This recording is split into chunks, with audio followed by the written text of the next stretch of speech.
बात हम जानना चाहेंगे आप मीडिया के भाई बंधु से, जब तक न्यायालय या जेल अगर किसी को अपराधी नहीं घोषित करे, आप अपराधी कैसे कह सकते हैं? क्या यहाँ पर माननीय हेमलाल मुर्मू जी जजमेंट दे रहे थे? क्या वो यहाँ सरकार की तरफ से अपराधी बोलने का उनको हक है? अरे केस तो कई लोगों पे हुआ, हम नाम नहीं लेना चाहेंगे, कितने गंभीर केस हुए, लोग तिहाड़ जेल तक में रहे, लेकिन किन्हीं को बिना सजा बिना अपराधी घोषित किए आप कैसे उनको अपराधी बोल सकते हैं? आज हम लोगों ने सीबीआई जांच की मांग की, हम लोगों ने नगरी में जो रिम्स 2 की प्रस्तावित जमीन है उसको वापस करने के 2 सवाल का जवाब के लिए हम लोग सुबह से बैठे रहे, लेकिन ये सरकार जवाब देने से पीछे भागती रही। लास्ट में हम लोगों को वॉकआउट करके निकलना पड़ा। अब सरकार जवाब नहीं देना चाहती, वो तो सरकार जाने, क्योंकि वो चाहती ही नहीं है कि सदन चले।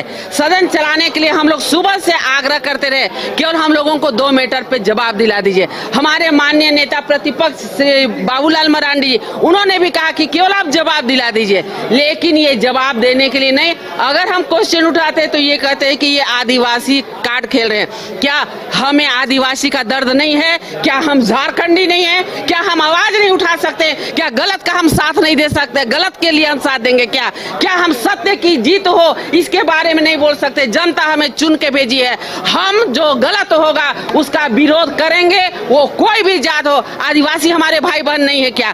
हम उनके लिए आवाज क्यों नहीं उठा सकते हैं? ये बोलने वाले कौन होते हैं कि आदिवासी कार्ड खेल रहे हैं? क्या सरकार किसी को उसका मतलब ये जो करे और हम होने दे और देखते रहे, ये नहीं होगा। हम भारतीय जनता पार्टी के कार्यकर्ता हैं, गलत का साथ कभी नहीं देंगे, हम सच के लिए लड़ाई लड़ेंगे। अच्छा, क्या सरकार किसी को बचाने की कोशिश कर रही है? निश्चित रूप से बचाने की कोशिश करिए। अगर बचाने की कोशिश नहीं करती तो सरकार जवाब देती ना। जब हम लोगों ने 2 डिमांड किया तो वो जवाब दी रहती, लेकिन सरकार जवाब देने से पीछे भागती रही, इसलिए हम लोगों ने वॉकआउट किया है। को लेकर जिस तरीके से विधायक हेमलाल मुर्मू जो बयान है, उनका कहना है कि उनके ऊपर बहुत सारे केस हैं और वो एक अपराध है। देखिए, किसी के बोल देने से माननीय हमारे आदरणीय बाबूलाल मरांडी जी अपने बातों को रख चुके, बहुत बेहतर तरीके से रखे कि किसी के कह देने से आरोप गठित नहीं हो जाता है। जाहिर सी बात है कि कोई भी राजनीतिक क्षेत्र में रहता है तो तरह तरह की छोटी मोटी समस्याएं होती रहती है, छोटी मोटी केसेस होते रहते हैं, तो केस होना तय है। लेकिन आरोप गठित एक आरोपी कह देना किसी को, ये गलत है। आरोप तो मान लीजिए कभी न्यायालय में चल रहा है, ट्रायल चल रहा है, केस चल रहा है, तो ये न्यायालय तय, कोर्ट तय करेगा ना, न्यायालय में होगा। हम कैसे आरोप किसी को भी अपराधी कह सकते हैं? तो विपक्ष में ये एक मुंह बना हुआ है कि किसी को भी अपराधी कह देना, किसी को भी कुछ भी बोल देना, क्योंकि किसी को कोई इंसान लोग नहीं समझते। अरे किसी का वो पति है, किसी का बेटा है, हम लोग जन मुद्दा के लेकर यहाँ आए हैं, तो जाहिर सी बात है कि किसी का आवाज़ को लेकर हम लोग उठाएंगे ही। आपका काम है सुनना, आपका काम, आप राज्य की मुखिया है तो निश्चित तौर से आप जांच बैठा दीजिए, किसी परिवार को न्याय मिल जाएगा। न्याय तो सभी लोग चाहते हैं, तो न्याय देना कौन सी गलत बात है? तो हम सब तो एक ही मांग कर रहे हैं कि आप सीबीआई जांच बैठा दें, सीधा सीधी एक ही सवाल है।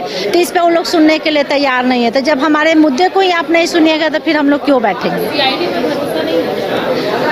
सीआईडी क्या करेगा? आजकल के हम लोग जो परिवार, जो जनता मांग कर रही है वही ना हम लोग तो जनता की आवाज़ लेकर आते हैं, जो जनता बोलेगी वही हम लोग मांग करेंगे।